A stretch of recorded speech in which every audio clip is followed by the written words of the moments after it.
L'homme a trahi son âme, laissant son corps devenir une partie du vaisseau fantôme, pour échanger quelques années de liberté avec Davy Jones.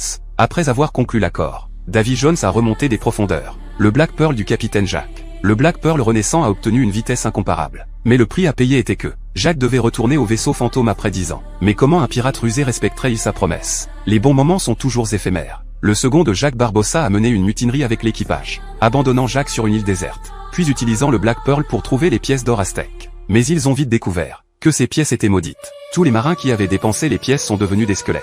Les sensations corporelles ont également disparu. Pour redevenir normal, il faut retrouver toutes les pièces. Pendant ce temps, Jack s'est échappé de l'île et est arrivé en mer.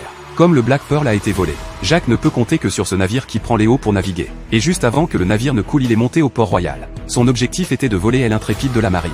Mais alors qu'il pilotait le navire pour s'échapper, il a découvert par hasard Elizabeth tombée à l'éau. Au moment où elle est tombée à l'éau, la pièce maudite sur sa poitrine a soudainement bougé. Après l'avoir sauvée, Jack a aussi découvert cette pièce. Avant qu'il ne puisse demander l'origine de la pièce, il a été arrêté par les soldats royaux. La nuit, le Black Pearl est entré silencieusement dans le port.